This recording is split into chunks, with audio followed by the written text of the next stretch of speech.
अस्सलामुअलैकुम। कैसे हैं आप सब? उम्मीद है बिल्कुल खैरियत से होंगे और अल्हम्दुलिल्लाह हम भी बिल्कुल ठीक हैं। ये है जी दोपहर का टाइम। यहाँ पे मैं सारे किचन कैबिनेट साफ़ कर रही थी। मैंने पहले सबकी शीट्स अच्छी तरह से साफ़ की और फिर चीज़ों को अरेंज करके रख लिया है। इसी तरह से मैंने सारे कैबिनेट ही तकरीबन साफ़ कर लिए हैं। ये एंड वाला चल रहा था तो मुझे याद आया कि थोड़ा सा क्लिप भी बना लेती हूँ। उसके बाद आ गया था जी हुड का नंबर, और हुड बहुत ज़्यादा गंदी नहीं थी, सिर्फ डस्टी थी, क्योंकि कुकिंग तो सारी दूसरे किचन में हो रही होती है, तो इसलिए क्लीनिंग बड़ी आसानी से हो गई थी। जिस किचन में ज़्यादा कुकिंग होती है तो वहाँ पे फिर ग्रीसी सी हो जाती है सारी जगह, लेकिन यहाँ पे ऐसा कुछ भी नहीं था, इसलिए सफाई बड़ी आसानी से हो गई थी। गीले कपड़े की मदद से मैंने इसे अच्छे से सारा साफ़ कर लिया था, और नीचे वाले हिस्से को भी मैंने इसी गीले कपड़े से साफ़ कर लिया था। और उसके बाद कैबिन के दरवाज़ों का नंबर आ गया था, उनको भी मैं गीले कपड़े की मदद से साफ़ कर रही थी। इसी कपड़े को मैं बार बार सरफ से धो रही थी और फिर उसी से सफाई करे जा रही थी।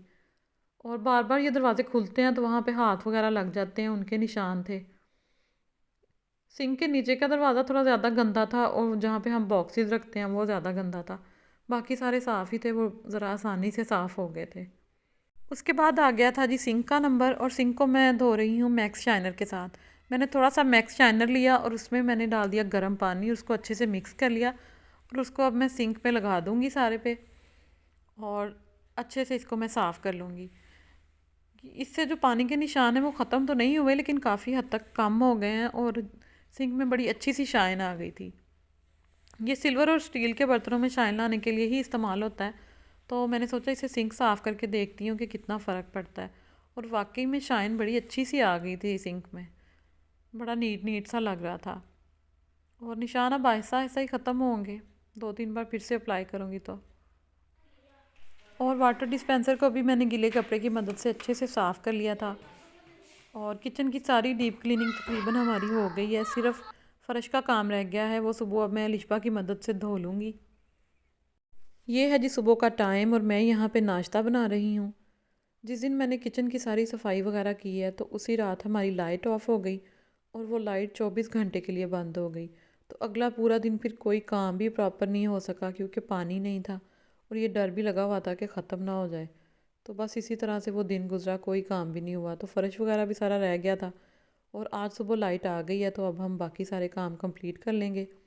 अब मैं नाश्ता बना के बस हस्बैंड को दे दूँगी।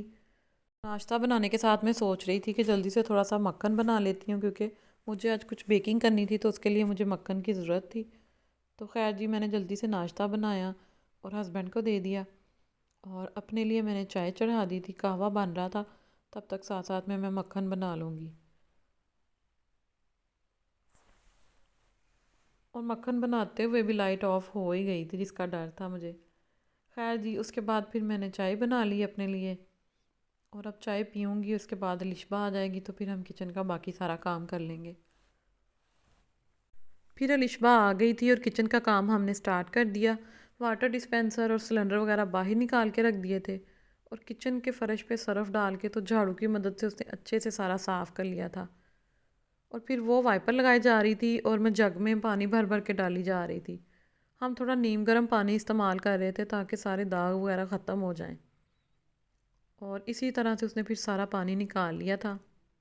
वो वाइपर लगा रही थी तो मैंने जाके छोटे किचन की सफाई स्टार्ट कर दी। सिर्फ कोनों से गंद वगैरह निकालने के लिए तो फ़र्श हम धो रहे थे, वरना सफाई तो रोज़ हो रही होती है। तो बस इसी तरह झाड़ू की मदद से सारा अच्छे से मैंने साफ़ कर लिया था, और फिर लिशबा ने आके वाइपर लगा लिया, और इसी तरह से हमने सारा फ़र्श धो लिया था। किचन के तीनों हिस्से ही धुल गए थे बड़े अच्छे से। फ़र्श धोने के बाद मैंने शेल्फ़ भी गीले कपड़े की मदद से अच्छे से साफ़ कर ली थी, और अब मुझे बड़ा अच्छा फ़ील हो रहा था कि सारा किचन नीट हो गया है। मुझे लगता है सब लेडीज़ के साथ ही ऐसे होता है, बड़ी सेटिस्फेक्शन होती है जब आपका किचन या आपका घर साफ़ हो जाता है तो। बिल्कुल इसी तरह से मुझे भी फ़ील हो रहा था।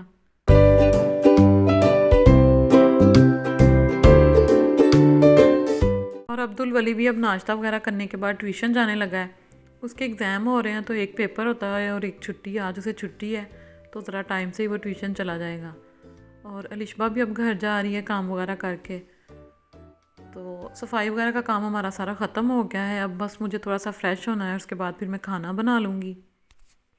फ़्रेश होने के बाद जब मैं किचन में आई खाना बनाने के लिए तो गैस जा चुकी थी, और सिलेंडर इस्तेमाल नहीं कर सकते क्योंकि उसका थोड़ा सा लीकेज का इशू है। तो बस फिर मैं सब्ज़ी लेके बाहर आ गई थी अपने देसी किचन में। आज मैं आलू मटर गाजर बना रही हूँ, तो यहाँ पे जल्दी से मैं कटिंग कर लूँगी सब्ज़ी की। और आज मैंने एक बहुत बड़ा कारनामा किया है, मेरे लिए तो वो कारनामा ही है कि आज मैंने आग खुद से जलाई है, वरना हमेशा हस्बैंड या चाचा आग जला के देते हैं। तो बस आज मैंने थोड़ी सी हिम्मत की और आग जल गई है, तो बस अब मसाला भून के सब्ज़ी डाल दूँगी।